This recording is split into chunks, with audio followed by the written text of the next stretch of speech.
consider two people who are working in the field of accounting. And one of them is like, I became an accountant because my parents wanted me to become an accountant. So, I go to work at 9, I leave at 5, I'm done with it. Then say there's someone who's really passionate about accounting. I know it sounds weird, but these people do exist. But really, for every field, there's someone who's really passionate about what's going on, and they're enthusiastic and have energy. 5 o'clock comes, they might say, hey, you know what? I don't feel like going home. I'm going to work a little bit longer. And on the weekends, they might take a prep course. They might do something else because they're enthusiastic and they're passionate about what they're doing. When it comes to time for a promotion, who's going to get it?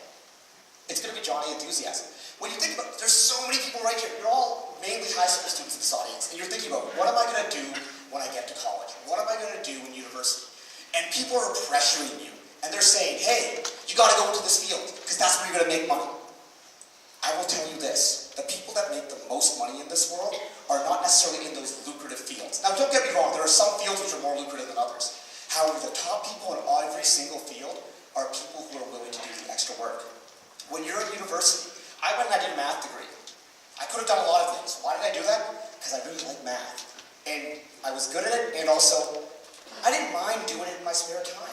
So it was easy for me to pull 95s, 97s, 98s, But others, if you're not into it, you're not going to pursue it as much. If school is something that you see as, I have to do it, compared to being like, yeah, I like these courses, I want to go to those classes, the people who like them and enjoy them are the ones who are going to do better. So don't fall into the trap of following a path that's been set forth before you because someone's like, you will make more money that way. Find a path that can be lucrative if you're super successful and that you are passionate about. Please, please remember that. When we think of the best first teams, they are populated with students and mentors who are completely passionate about this program and will not stop working. The championship this weekend, forget about what happened in the regional season. It's all bunk. The championship this weekend is going to be decided over what's happened the last 3 weeks of teams in their shop working on these ridiculous can burgers.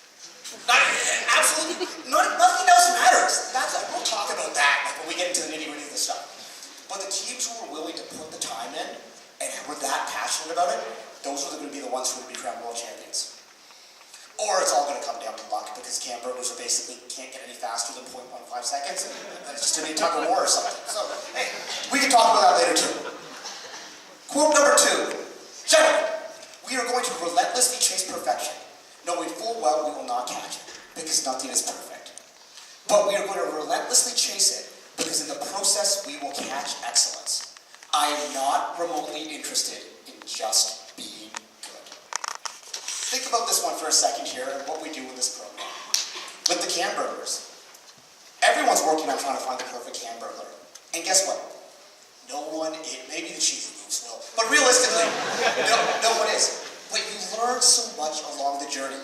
People often ask me, they say, what's the most important thing kids learn on 11-14? And people are thinking that I'm going to give them some magic success formula for building a robot. No. They learn how to be successful in general. Our goal on 11-14 is to win, obviously. But as mentors on that team, our goal is to teach our students how to win. We want to teach them how to compete. And you'll have like 7 speakers tomorrow who will tell you it's not about winning here. And that is true. The trophies that you win, you will forget about them at some point down the line. However, if you are on a team that has that real kind of program, that real culture, the learning how to win is a skill that will make you so successful. The students on 11-14 just have a knack of getting scholarships. Why? Because they've learned how to compete. And learning how to compete is a valuable skill because you are all competing as you try and get into the top universities. For that pool of scholarships out there, it is finite. And granted, it never gets filled and whatever, but you are competing for that. When you graduate, I hate to say this right now, but the job market is tough right now. It is not a fun place.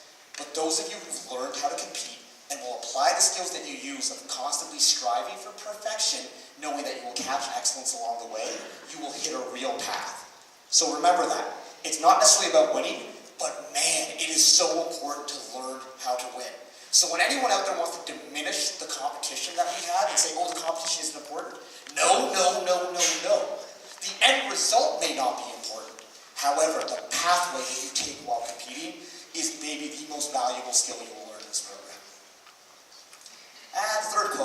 a nice one, but it's very cliche. We'll skip it. Limits, like fears, are often just an illusion. That's from the great Michael Jordan. And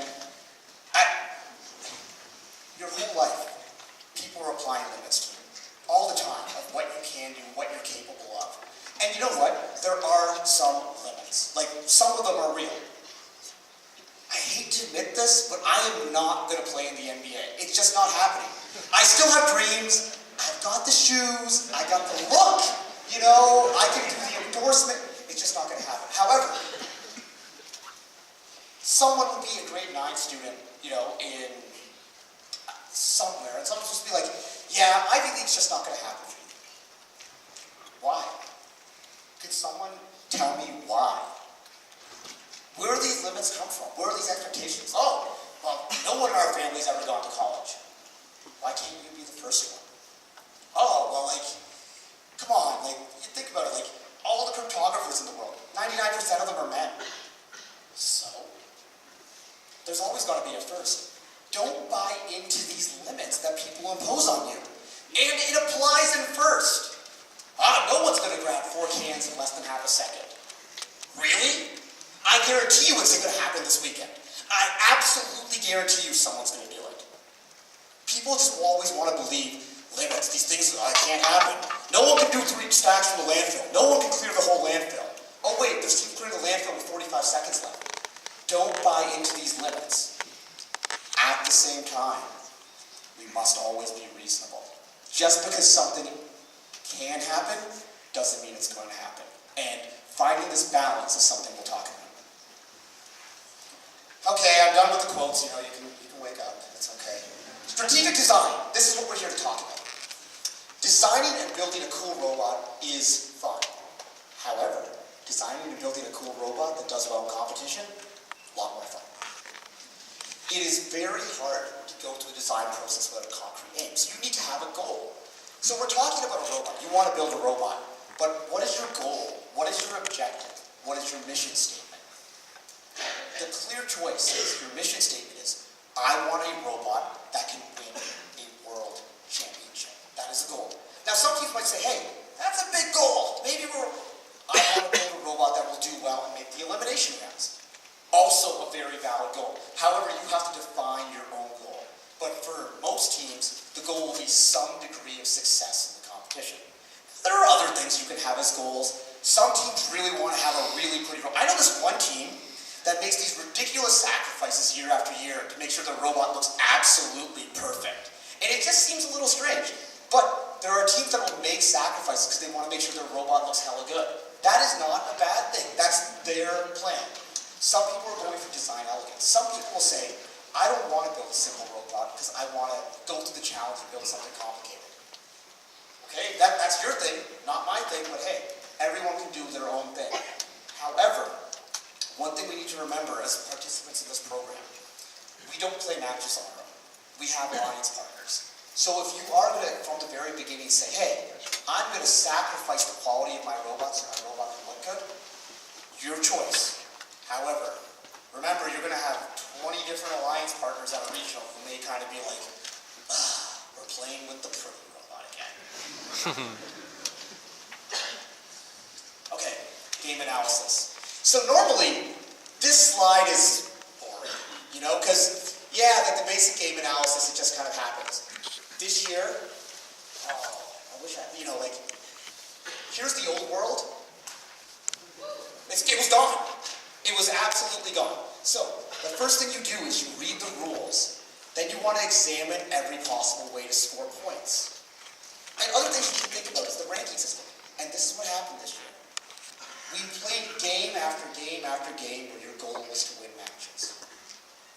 Gone. Gone, gone, gone. The robots were separated on opposite sides of the field. We had a complete paradigm shift. The teams that realized there was a paradigm shift and responded to it were the teams who were successful. The teams who designed in the 2014, what was the game we played last year, Aerial Assault? The people who designed an aerial assault robot, no, it was aerial assist, I know. But seriously, if you build a robot of the style to play aerial assist, you have just given up so much this year. And don't worry, you can still be successful. But this year's game was a whole new world.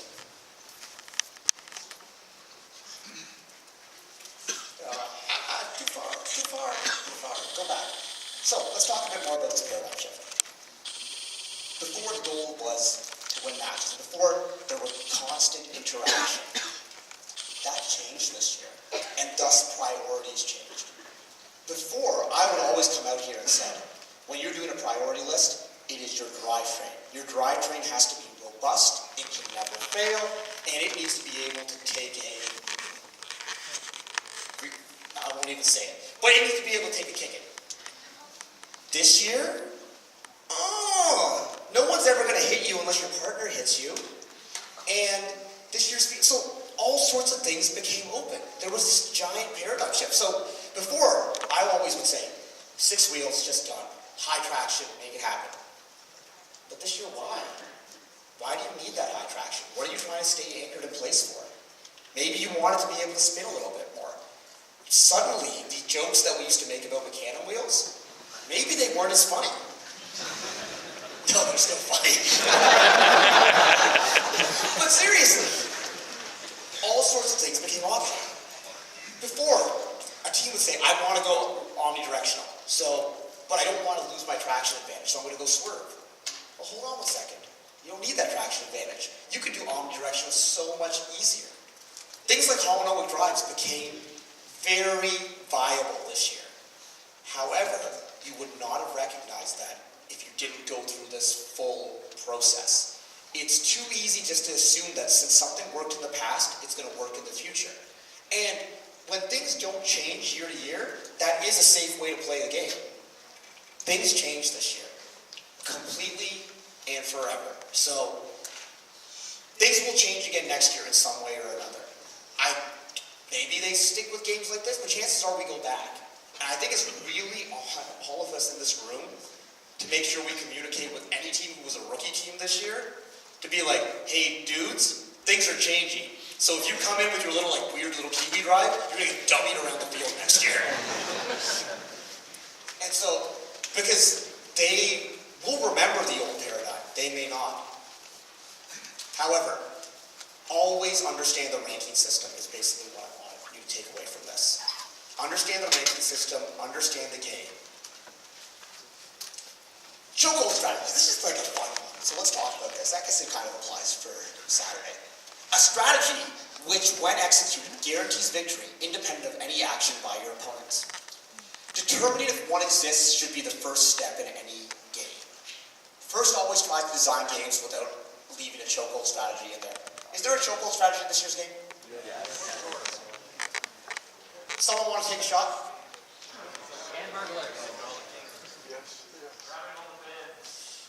Yeah, boy.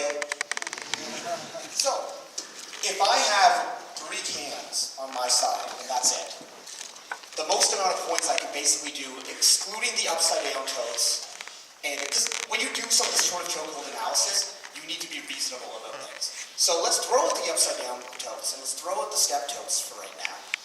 The most amount of points I can do is 206. 206 would have won most regionals this year, so it's all right. But man, at Worlds, when you're playing up against another alliance, once that can advantage goes 7-3, you're in trouble. However, how many matchups at this championship are going to be head-to-head? 2 or 3 in each division, and then the championship finals. So, it's weird, because there definitely is a chokehold with the bins in this game. The ability to grab 4 of them, or make sure your alliance has 4 of them, is going to be the deciding factor amongst everything that's happening. However, at the same time, you can still do a lot without that. And I've yet to see a robot, because first line, a strategy which, when executed, guarantees victory. I've yet to see a team that can execute the 4-can grab and know they're going to get them.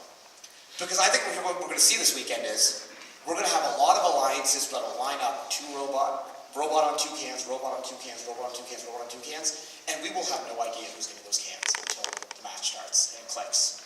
And a lot of the time, the danger is, if if you go for a chokehold strategy, and say you put all your investment in, I'm going to have one robot that can grab the 4 bins, and they can't do anything else. This 4 bins is really, really hard. What if you don't get them? What if it becomes a 5-5 split? Forget about the doomsday scenario where you lose and it's 7-3, because then you're done. But what about that 5-5 split? Oh wait, the real game comes back into play. There is a chokehold in this game, however, it's a tenuous one. So, these are the sorts of things that you need to be thinking about during the game analysis. It's terrifying to me how many teams did not realize the value of these bins early in the season. Absolutely terrifying. And it's because they didn't go through this process. You know, you think it's like, oh, well, you know, the bins, whatever, it's not head-to-head and whatever. But no, these things really, really matter. But then teams had a very tough decision. Do I design a robot to play for the bins and play for the finals? Or realistically, at most regionals, the bins and the step didn't actually matter. You know? So maybe you design for those bins, but you don't actually become valuable until championship. What if you don't qualify for championship? I mean, this year there's only one championship. It's hard to get here. So you actually had to. I'm sorry, I didn't mean to. 2 champs is cool too.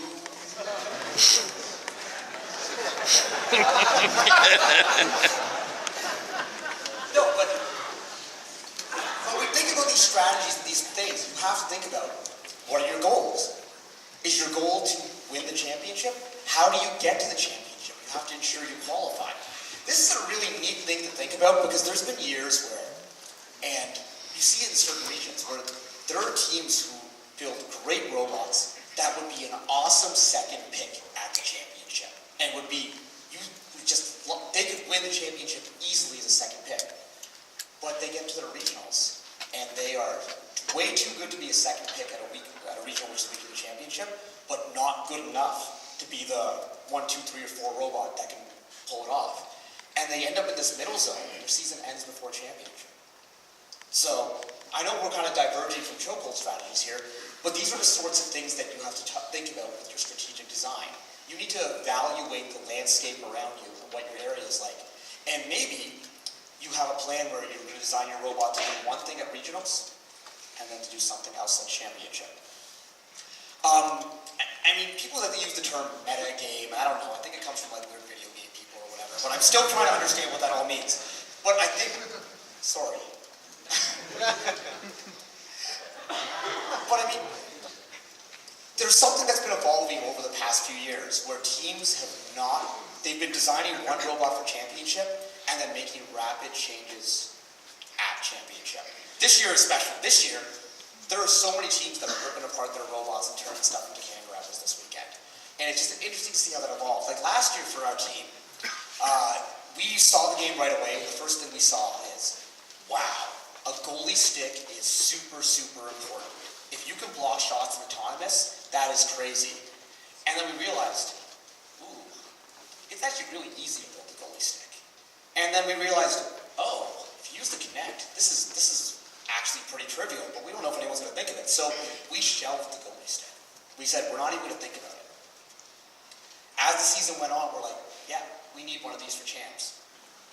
And we could have had it ready for our regionals, and we said, not worth it. I mean, how badly do we want to win regionals? Of course we want to win, but we said, we want to save this, because if anyone sees this early in the season, oh man, everyone's going to have one of champs. And these are the more discrete kind of strategic things that you will discover if you are planning.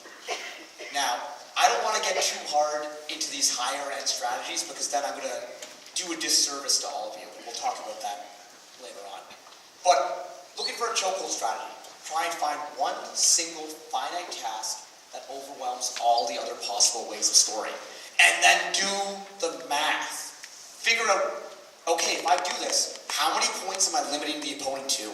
And what do I need to do to overpass that number? So it's very much, it's like a balance sheet, and it's simple algebra, and one of these years, I'm just going to do a session on like math at first. And I don't care if no one would come, because I would have a good time with it, but it is basic grade 9, grade 10 algebra that you need to do these chokehold analysis. But it's really cool when you actually see it on paper, and it's like, Oh, you're basically just setting up an inequality. You can graph it, you just people like graphs. Long people. Okay, cost-benefit analysis. We're talking about analyzing the game and then trying to figure out what we're going to do. A lot of people use their emotions when trying to make decisions. Well, I want to stack bins because stacking bins seems like the most valuable thing to do in the game.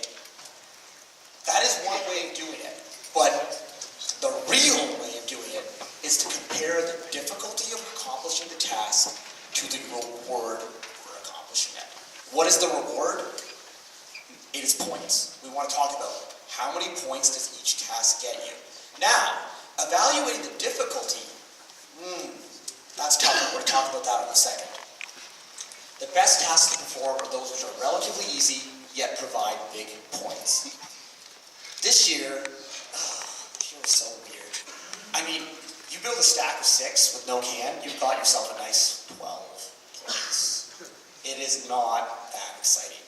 Those cans were super, super valuable and maybe a little bit easier to work with. I was surprised, if not disappointed, at the lack of can specialists or the abundance of teams who just didn't even think of cans. And maybe they thought there would be a lot of can specialists out there too. But the cans are the key to this game. There's this song.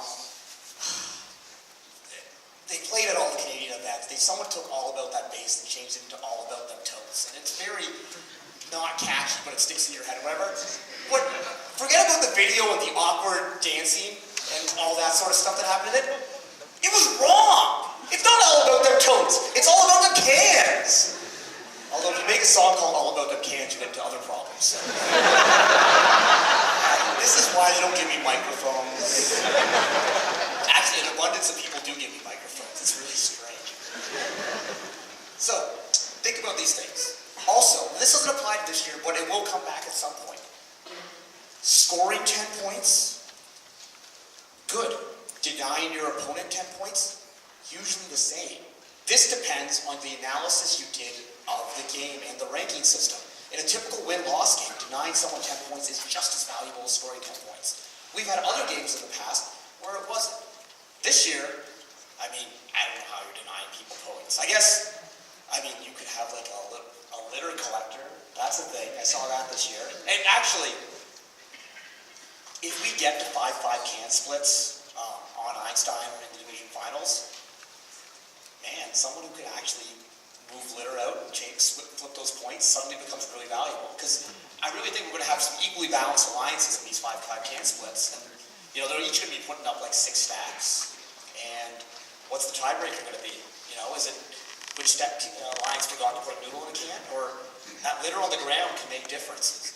Like teams who do scouting, which we'll see later on, realize there's been some human players out there who've been flipping matches on a constant basis. There are some human players this year who have outscored 85% of the robots at the regional.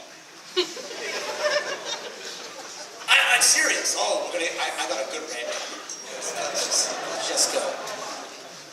Okay, priority list. At this point, you have 2 separate priority lists. One is desired robot qualities. Things like speed, power, agility. Remember what we talked about. This priority list is based on your game analysis. Things aren't as important as they used to be. Then you think about desired robot functionality. So every year you think about it's like, okay, I need to have a drivetrain, I need to be able to manipulate this, I need to do that. This year, and every year I do this presentation, I say, what is the most important subsystem? What's your number 1 priority have to be? Can someone please tell me what the number 1 priority in general needs to be? Right. And then they throw a game at us this year where maybe not. Maybe you can be stationary. Maybe you can have a giant arm. This year's game was just such a mind, I'm going to use that term. It was just a shift. And we all needed to think about it. I don't think that any of us has fully absorbed it. And to be completely honest, I probably should have done a better job on this presentation and actually spent doing a detailed analysis of all the changes. But man, this is the first year where drivetrain is still the most important thing. Let's not kid ourselves here. However, the robustness of the drivetrain and your style, everything changed. Because before, your drivetrain was, okay, if nothing else on the robot works, at least if I can move, I can play defense. And at least if I got a tough drivetrain, I can T-bone someone, I can jam their bumpers, and they're not going anywhere. And I can make a mess, like people did in aerial assault. I mean, seriously, the fact that a robot could just drive into another robot's bumpers and just sit there and then the Cordura would lock was just like a flaw in everything that we're doing. And then you have teams investigating sailcloth on their bumpers, and then teams like spraying Teflon on them. And I was like, where are we in the world where our teams are researching sailcloth and like, I heard a team say, hey, can we rub our bumpers down with butter? Did you seriously just ask me if you could put butter on your bumpers? Like, these arms races we get into are just... Now let me talk about arms races. The camera was becoming arms race. The mini-bots in 2011, this is why I really don't like when FIRST does game tasks that are... you can just modify and change things. Most teams were just doing like in the normal mini-bot world. It's like, hey, let me build a mini-bot, let it just climb. I'm going to work with an FTC team. It's going to be cute and all. And then there were teams in the other world of the mini-bots. There was one team that's like, wait a second. If the motors run at a colder temperature, you can get a little bit more speed out of them. So let's build a freezer with dry ice and freeze our mini-bot.